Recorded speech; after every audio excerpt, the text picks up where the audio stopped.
the other video when I was making the trammel or indispensable tool. I'm going to now use it for my template layout. So what I've got here, I've got it set up for a 20-inch inner deck. So I've set this at 10 inches. But let me just give you a word of caution here. And it's not that crucial, but just something to keep in mind. When I measure from the center of this bolt, I need to go to the center of my pencil. If I go to the edge here of my angle bracket, if I set it at 10, as I did initially, I was over 20 inches. So you have to go to where the point of the pencil is. So be mindful of that. Again, not the biggest deal, but something to be mindful of. Now, I've drilled holes in my base of my tool. And what I'll do is, now that I know that's centered, I'll use this to drill holes. So when I put this down, this will center me up for the base of the oven when I come up and do the actual dome itself. So that's what I did to make the circumference of my inner template. Now I still have to work on my front landing. And I believe that's going to be 14.5 inches. And I need to figure out excuse me, I need to figure out the length of the landing. So this might not be my final template, but it's just a start. I wanted to show you. So we're working on this inner piece and then this front landing section.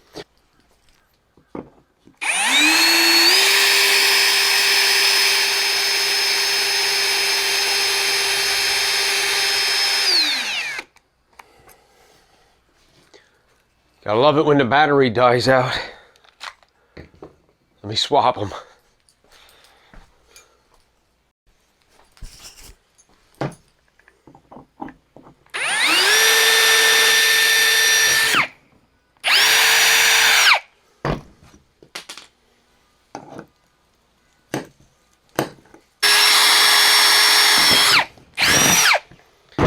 Okay.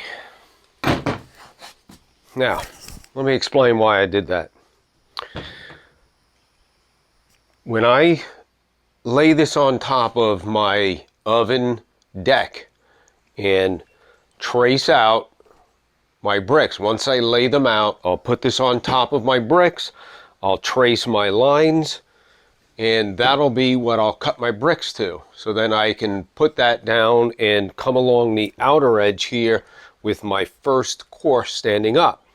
But at some point, take this apart, I will have to install my tool on the deck, okay?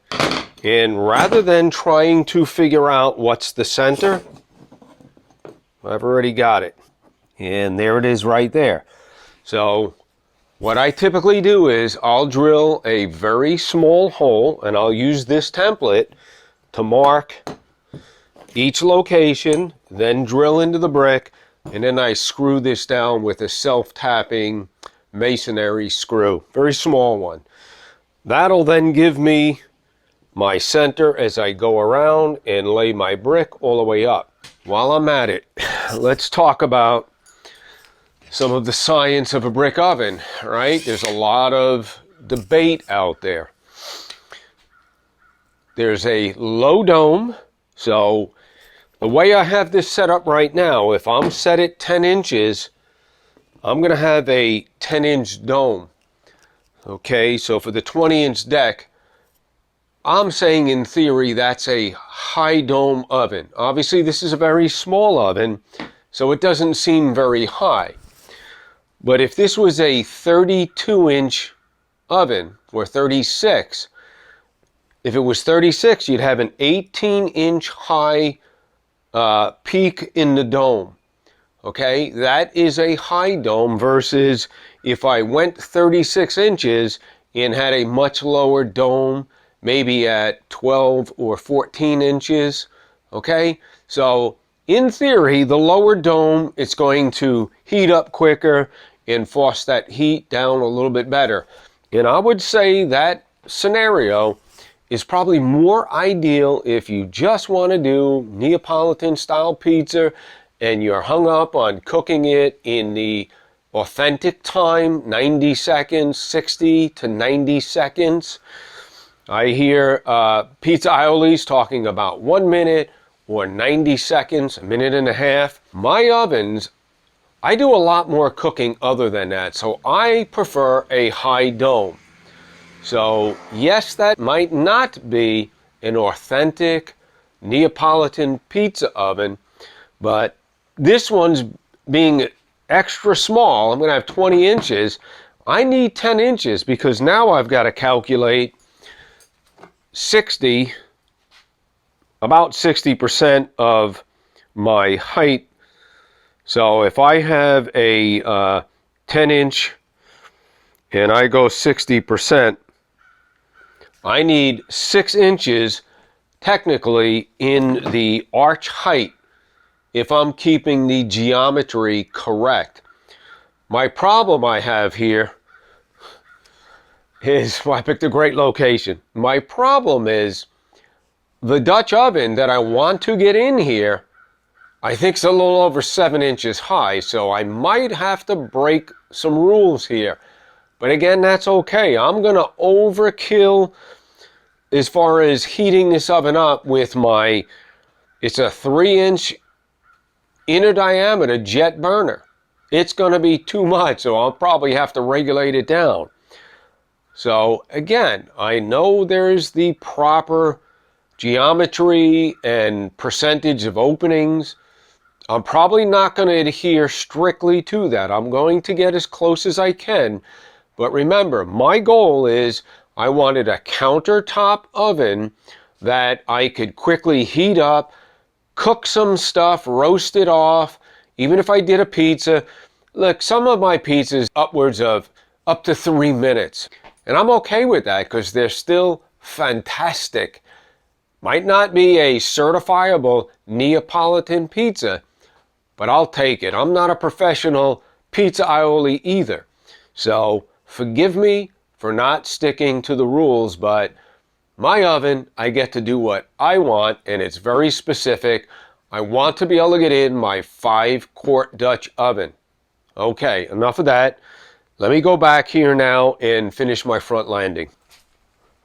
I came in a little closer. I just want to illustrate the point I was trying to make. So I cut the bottom off this cup. It's a little bit smaller than it should be, but I'm thinking somewhere off to the left side, probably center or slightly off center towards the back, will be where my jet burner comes up through my brick oven base.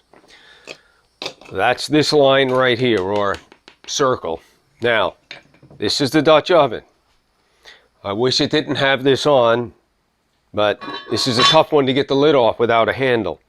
So what I want to illustrate here, okay, 7 1/8.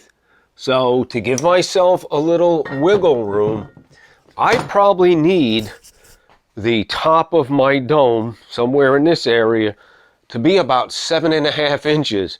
I don't want to have to slide my oven in and then do this. Okay, that could be difficult. Now, I might have to do that, so we'll see how this goes. I was online trying to find a 3-quart Dutch oven. They sell more like a deep frying pan with a lid that's 3-quart. I might have to get one of those, but for now, I'm trying to reason through what is it I'm trying to accomplish here. So if I'm doing a soup or a stew, now the other thing I need to be mindful of, right? Let me make some room here.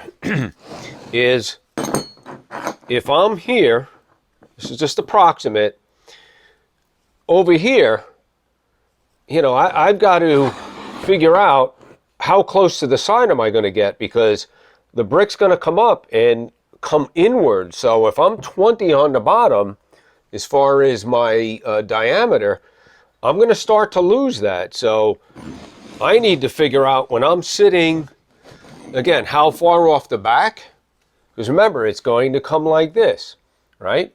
How far off the back and how far off the sides am I going to have to be before this goes in? So depending on how this dome is, I might not even have enough space for this.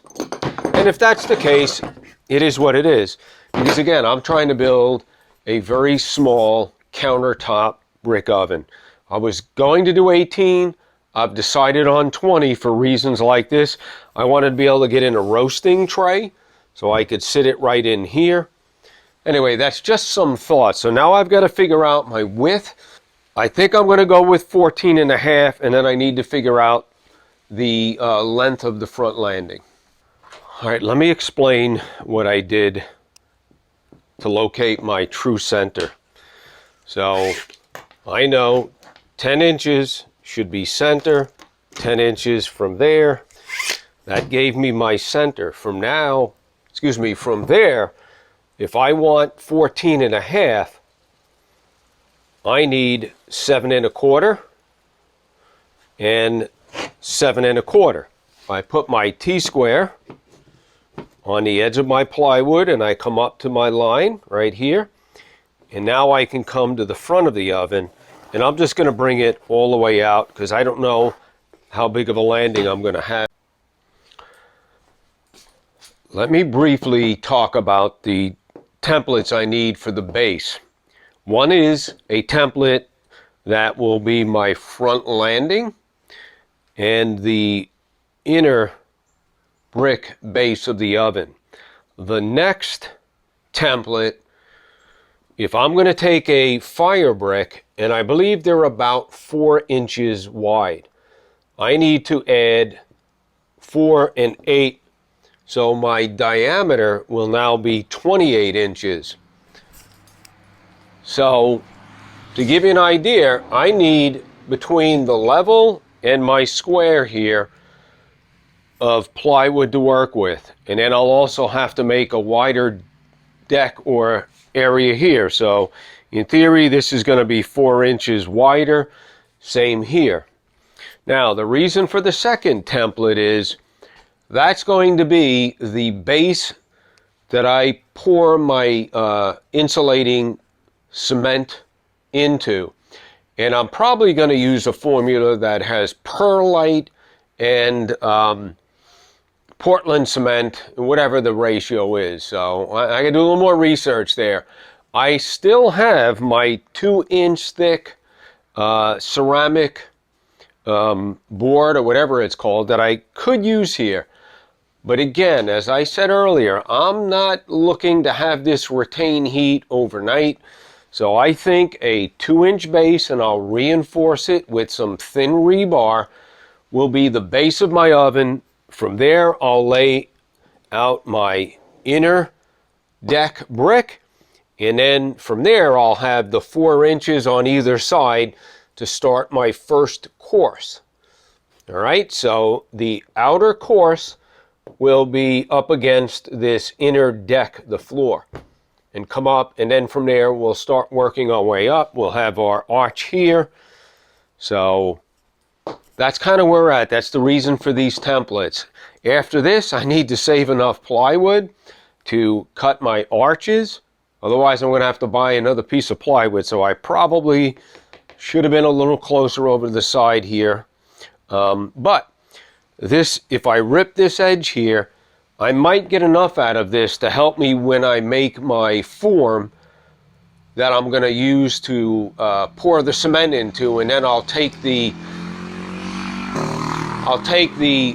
form board off. So I'll need some scrap pieces. I mean, again, I'm talking pouring 2 inches, so probably 2.5 inches, so I have a little bit of height that it's not spilling over. Or I could cut it right to 2 inches and just trowel right up to the edge. So I've got to figure out the best usage of my plywood. I don't think I'm off to a good start, but that's not the point. The point is to give you guys a general idea of how I'm starting to use this tool already in the layout of my templates for the floor and the deck, And then for my arches, once that's done, I'll be all set. I'll have to build my arches. While I have some time here, I'm going to start making my templates. I'm not going to cut them out yet. I'm just trying to make use of my time as I have some free time. So that's where we're at. I won't show you the other template until it's done being cut. You see how I've laid this inner one out? It's going to be the same process. I just need to extend my trammel or indispensable tool. If I need 28, I need a 14-inch from where my pencil goes to the center of the bolt here. So that's where we're at. We'll come back after they're all cut out. I might show you just a little bit of how I lay out the template for the arch. So anyway, we'll see in a little bit. Okay. I just wanted to briefly show you. Okay, I cut out my arch templates. Now, I've cut outside my line, so I found center, made my radius. This is 7.5. This one's 8.5. This other one here. So it'll be inner, outer. This way, when I put a door up, I'll have a lip. I'll sand up to the line. Okay, so I purposely cut either right up to the line or just outside it. I laid this one down to create another, so unfortunately you have a little bit extra thickness. Again, I'll sand all this down, make it nice and round, and in between it I'll put probably small pieces of 2x4. I'll nail it all together, and each one of these will then be a form to hold the arch, the brick on the arch. So real quick, that's where we're at. And real quick, this is a really old Craftsman jigsaw. It was my father's. So I don't know if it has a date on it, but I'm going to say he bought this probably late 60s, early 70s.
I've decided in the front landing of my oven, the arch, 7.5 by 14.5.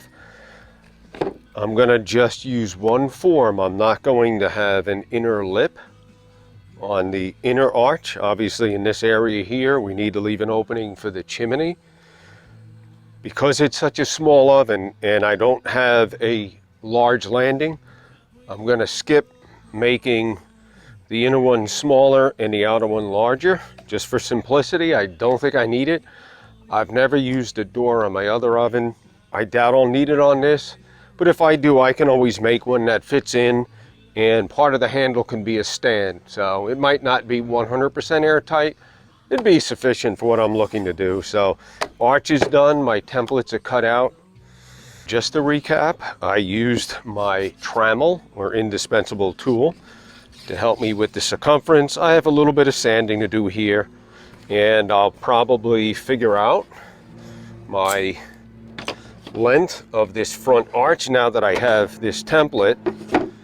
All right, that's probably the excess I need to cut off. So if I stand this up, you'll get a general idea of the base of the oven, this lower template, and my arch.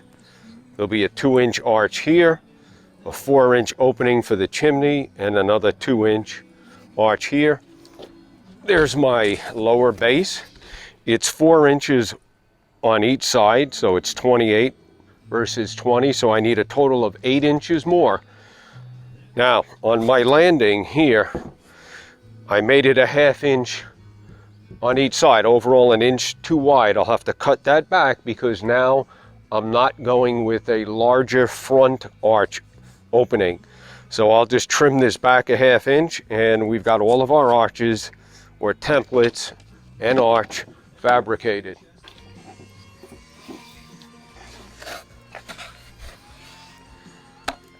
All right, that's going to conclude the video on making the templates using the trammel or indispensable tool and my arch. I cut this out. I used 2-inch finish nails to nail the 2x4. This is overkill, but I had all this scrap wood laying around. This is excess from my sheet of plywood that I referenced earlier when I was doing my template. Next I have to make, once I get this all finished up, I'll make a form to pour the insulating cement that my Firebrick will sit on. So anyway, that's going to wrap up this video on templates and an arch. Again, entertainment purposes, hire a professional. Thanks for watching. I hope you'll give it a thumbs up, a like if you found anything helpful here, and please subscribe. All right, I'm going to get some lunch. We'll see you at the next video.